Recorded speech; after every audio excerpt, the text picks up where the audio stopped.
Hello everyone, welcome to Siri talks 139. ముందుగా మన ఛానల్ని ఫస్ట్ టైం చూస్తున్న వాళ్ళు సబ్స్క్రైబ్ చేసుకోవడం మర్చిపోకండి. అలాగే వీడియోని లైక్ చేసి షేర్ చేయండి. థంబ్‌నెయిల్‌లోనేమో బావిలో బురద అని పెట్టాను. ఇక్కడేమో చూస్తే బకెట్‌లో బురద ఉంది. ఏంటని చెప్పేసి అనుకోకండి. అసలు ఈ బకెట్‌లోకి బురద ఎందుకు వచ్చింది, ఇంత బురద రావాల్సిన అవసరం ఏంటి అనేది తెలియాలంటే వీడియోని ఎక్కడ స్కిప్ చేయకుండా చూడండి. చాలా ఇంట్రెస్టింగ్గా ఉంటుంది. యాక్చువల్గా 2 డేస్ బ్యాక్ మా మమ్మీ వాళ్ళ ఇంటికి వచ్చానండి. అద్దెకి వచ్చాను. మా మమ్మీ వాళ్ళు ఒక చిన్న ట్రిప్ అయితే ప్లాన్ చేశారు. ఇంకా మా ఇంట్లో మా అమ్మమ్మ ఒక్కటే ఉంటుంది కాబట్టి వాళ్ళు ట్రిప్‌కి వెళ్ళిపోతే తోడు ఉండాలి అని చెప్పేసి వచ్చాననమాట. అంటే మా అమ్మమ్మ బాగా ఓల్డ్ అండి. ఆల్మోస్ట్ ఒక 8 ఇయర్స్ దాకా ఉంటాయన్నమాట. ఆమె కంప్లీట్‌గా బెడ్‌లో ఉంటుంది.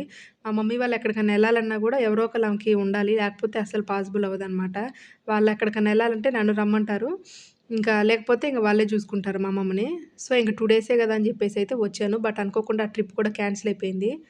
ఇంకా సరే క్యాన్సిల్ అయిపోయింది. ఇవాళ కార్తీక పౌర్ణమి గదా అని చెప్పేసి నేనింకా టెంపుల్‌కి వెళ్దాం అని చెప్పేసి అనుకున్నాము. బట్ అనుకోకుండా మా బజార్‌లో ఒక ముసలాయనైతే చనిపోయాడండి. ఆయనకు ఒక 85 ఇయర్స్ అంట. పెద్దాయనే.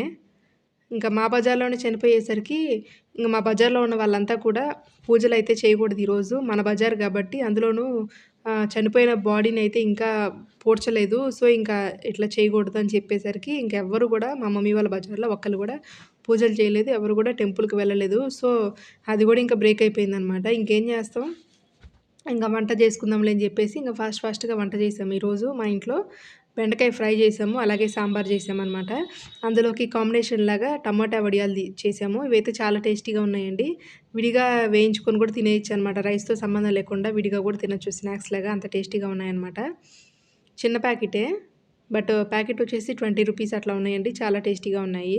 ఇంకా వంట అయితే ఇవాళ ఫాస్ట్‌గా చేసేసామనమాట. సాంబార్ ఇంక ఇడ్లీలోకి గూడా యూజ్ అయ్యేలాగా పెట్టేసామండి. సాంబార్ ఇడ్లీలాగా తినొచ్చు. అలాగే రైస్‌లోకి బెండకాయ ఫ్రై, సాంబార్ ఉంటుంది గదా అని జెప్పేసి. ఇవాళ ఇంత తొందరగా పనంతా ఫినిష్ చేయడానికి రీజన్ ఏంటంటే, మా మమ్మీ వాళ్ళ వాటర్ సంపుని క్లీన్ చేద్దామని జెప్పేసి అనుకున్నారు.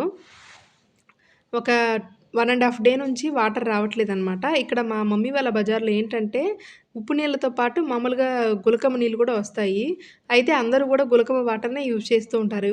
ఇక్కడ సంపు చూసారు గదా! ఎంత లోతుగా ఉందో, ఎంత పెద్దదిగా ఉందో. ఆల్మోస్ట్ ఒక 10-11 అడుగుల వరకి లోతు ఉంటుందనమాట. వెడల్పయితే కొంచెం తక్కువే గానీ చాలా లోతుంటుందేసి ఇంకా 10-11 అడుగుల లోతు వరకే పెట్టారనమాట. వెడల్పు అందుకే అంత ఎక్కువ లేదు. ఒక మనిషి లోపలికి దిగడానికైతే సరిపోతుంది కరెక్ట్‌గా. ఇక ఇది క్లీన్ చేసి ఆల్మోస్ట్ 1 ఇయర్ అయితే అవుతుందండి. ఇంక 1 ఇయర్ అయిన తర్వాత ఎట్లాగో వాటర్ 1 ½ డే నుంచి రావట్లేదు గాబట్టి, ఇక్కడున్న వాటర్‌నంతటిని గూడా పైన ట్యాంకీలోకి పంపించేసి, దీన్నంతా కూడా ఖాళీ చేసి, ఇంకా క్లీన్ చేద్దామని జెప్పేసి ఫిక్స్ అయిపోయారనమాట. ఇంక మా డ్యాడీ అయితే ఒక బకెట్‌కి తాడు కట్టేసి, ఆ వర్కర్‌నయితే లోపలికి దిగమన్నాడు. నిచ్చెనేసుకొని దిగాడనమాట. ఆ నిచ్చెన గూడా ఇంక మా మమ్మీ వాళ్ళదే. ఎప్పుడన్నా అవసరం అవుతుందని చెప్పేసి చేపిచ్చారు. ఇంకా ఆ బకెట్‌తో ఆ అబ్బాయి ఇంక కిందకెళ్ళిపోయి ఆ బకెట్ పట్టుకొని అందులోకి ఇప్పుడు అందులో ఉన్న ఆ సంపు లోపల ఉన్నటువంటి వేస్ట్ వాటర్ అంతా తీయాలి. ఇది చూడడానికి బావిలాగా ఉంది అని జెప్పేసి నేనింక బావి అని జెప్పేసి థంబ్‌నెయిల్‌లో పెట్టాననమాట. ఇట్లాంటి సంపులయితే మా ఇంట్లో 2 ఉన్నాయండి.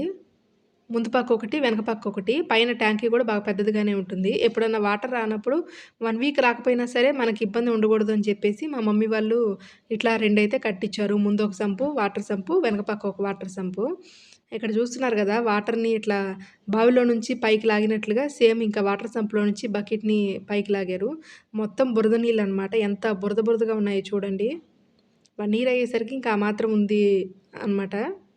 సో, ఇక్కడ చూడండి బురద. ఇది ఓన్లీ బురద నీళ్ళ వరకే అండి. ఇంక అడుగున చూస్తే మీకు కూడా మైండ్ పోతుంది. ఇందాక ఇంకొక సంపు బ్యాక్ సైడ్ ఉంది అని చెప్పాను కదండీ! అది ఇదనమాట.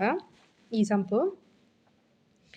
ముందు పక్కేమో ఒక సంపు, వెనక పక్క ఒక సంపు అనమాట. 2 సంపులున్నాయి. ఇంకా మా మమ్మీ వాళ్ళైతే మనీ ప్లాంట్ అది పెంచుతూ ఉంటారు. ఇక్కడ చూసారు గదా! ఇందాక వాటర్ వంపేసినప్పుడు వాటర్ అంతా కారిపోయిన తర్వాత మట్టంతా ఎలా పేరుకుందో చూడండి ఇంటి ముందు.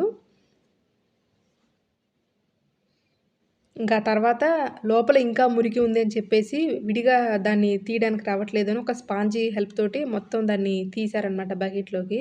ఇక్కడ మీరు చూస్తుంది ఒక బకెటే అండి. ఇట్లాంటి బకెట్లు 3 వచ్చాయన్నమాట. మొత్తం మట్టి మామూలుగా లేదసలు. వాటర్ లేదండి. మొత్తం బురదే అనమాట. ఇంత దారుణంగా ఉంది. ఇంకా ఆ బురద అక్కడ పడేస్తే అది మొత్తం పాడైపోతుంది. పైపులకు గూడా అడ్డం పడుతుంది అని చెప్పేసి ఇంక బయట పారేసొచ్చాము. చెట్ల దగ్గర వేసొచ్చామనమాట. చెట్లు ఎట్లాగో మట్టి ఉంటుంది. వాటికన్నా యూజ్ అవుతుంది అని జెప్పేసి. ఇది మొత్తాన్ని క్లీన్ జేయడానికి మాకైతే ఆల్మోస్ట్ ఒక 1 అవర్ అయితే టైం పట్టిందండి. అంటే ఈ బురద అంతా కూడా నీట్‌గా క్లీన్ చేసుకోవడానికి ఆ బకెట్ గానీ, ఆ సంపు లోపల గానీ ఇదంతా గూడా సంపు లోపల ఉన్న బురద ఇదంతా క్లీన్ చేయడానికి 1 అవర్ టైం అయితే పట్టింది.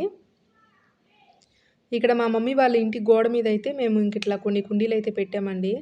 ఒక స్పెషల్ ఉంది మా మమ్మీ వాళ్ళ ఇంట్లో. ఒక చెట్టనమాట. మల్లెపూల చెట్టు. ఇక్కడ చూసారు గదా! దాని మొదలు గూడా ఏ రకంగా ఉన్నాయో దాని కొమ్మలు, వేర్లన్నీ. దానికి 30 ఇయర్స్ అండి ఆ చెట్టుకి. మల్లె చెట్టే అనమాట. 30 ఇయర్స్ నుంచి ఉంది. ఎవ్రీ ఇయర్ గూడా బాగా పూలవి పూస్తూ ఉంటాయి. చాలా పెద్ద మొగ్గనమాట మల్లె మొగ్గ. ఆ పక్కన చాలా రోజుల నుంచి మా మమ్మీ యూజ్ చేసే రూలు.